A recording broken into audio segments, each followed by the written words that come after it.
The Thunder Report from 107.7 The Franchise.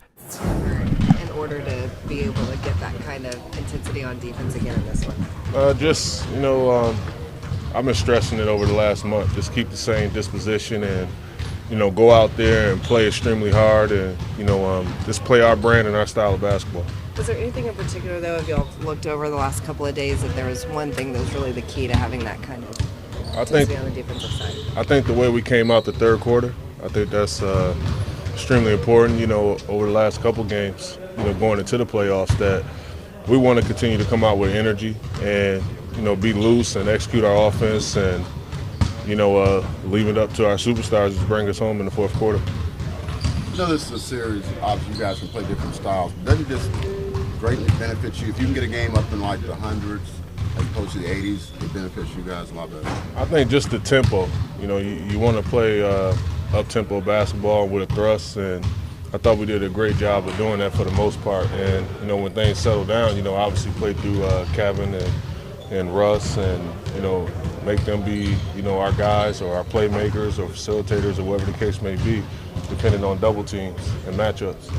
You seem to really feed off of this crowd. Is there a sense of protecting home court before this series shifts to Memphis? I mean, we didn't do anything. We just, won a game that, we were supposed to. We have home court advantage, and, here's another opportunity tonight, and, we want to take advantage of, playing in front of a home crowd like this and, make the series 2-0. So that's very important to us, and, we got a chance to do that tonight. How long had it been since you've done? How long? It's been a couple months. I definitely say that. I got a few in practice here and there, but it's been a couple months. And, I told Russ, a couple days ago I wasn't going to get one in the playoffs. So there you go. Were you going in thinking I'm going to dunk this, or it just happened?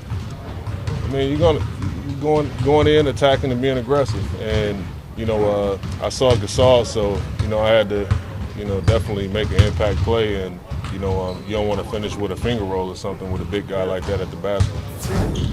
Roger, we were just talking about one of the things that maybe No, I don't talk about been talked about in this game as much as the fact that you guys have out-rebounded them. How have you guys been so active on the boards as a team, and you in particular? I thought it was talked about, but our guards just try to get back, our perimeters try to get in there and help our bigs to the best of our ability to get rebounds.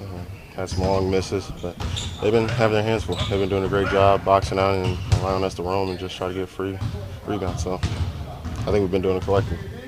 You guys talked about how important pace was coming in this game. How did you feel like you guys were able to control that? It seemed like for most of the game you made them play your style.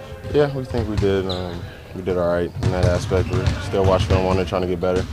Even when the ball goes through the basket, can't get down on ourselves when they start scoring. But pace is going to be a big factor. We know they like to get in half-court sets, and we want to try to get in ours as well, but we want to make sure that, even our half-court sets are moving pretty fast, so get across the half-court mark maybe with 21, 20 seconds and just try to work them to the best of their ability. They're a man down with Nick Lathis, and their bigs play a heavy amount of minutes and get the most touches on offense, so we got to work them on defense. Yeah, what goes on since Saturday night? Do you relax? Do you think basketball? Do you watch other games? What's happened between now and today? Or then and today? Yeah, I'm not sure for everybody else. I'm pretty sure people have been tuning into games, still staying hungry, trying to figure out what's going on, watching film by yourself. We've been watching film as a team, so just trying to stay humble, stay hungry, understand that it didn't matter if we won by 50 or won by 10 or however much we won by, but it's only one win, so it takes 4 games to get it done in the series, and we're just focused on this next one tonight. You had to look at tendencies on Rudrick because you haven't seen much of him? No, I really haven't got a chance to. I just remember playing him in New York. I know he's been around this league for a while. He can make an impact, so just doing my best to pressure him. I'm not sure how familiar he is with the offense, so I've been trying to keep that in mind if he knows when the back door or whatnot. So just trying to play, I guess, move A, and then see what they do with counter move B if he's able to make that for them. But just trying to stay within our principles, defense principles, but also just apply some pressure and just try to make them uncomfortable. There's been a lot of talk about maybe they don't have as deep a bench, and that maybe you guys can kind of wear him out. Is that something conscious when you're out there, because you do come off the bench and maybe say he looks a little bit tired, can I pressure him a little bit, can I push him a little bit harder? Definitely. If anybody noticed, I kind of tired myself out, just pushing the pace and then trying to pick up 94 at times, pick up a half court. I had to call for a blow myself. Just knowing Conley's going to play a heavy amount of minutes. Like you mentioned, Bano I'm not sure. Has been there too long. Hasn't really been playing as much minutes for Memphis. So just trying to wear out Conley the best of our ability. You also got to the free throw line a bunch against him on Saturday night. Did you go into the game thinking that that's what you wanted to do, or did things just open up for you and it turned out that way? No, just be aggressive, put pressure on their bigs, put pressure on their defense, and had a few lanes. Fortunate enough to get fouled. Unfortunately, I didn't convert all 8 free throws, so I guess I'll get better in that aspect. You guys seem to really block off all driving lanes for them. Why is preventing that dribble penetration so important to this series? Because they already go into the paint.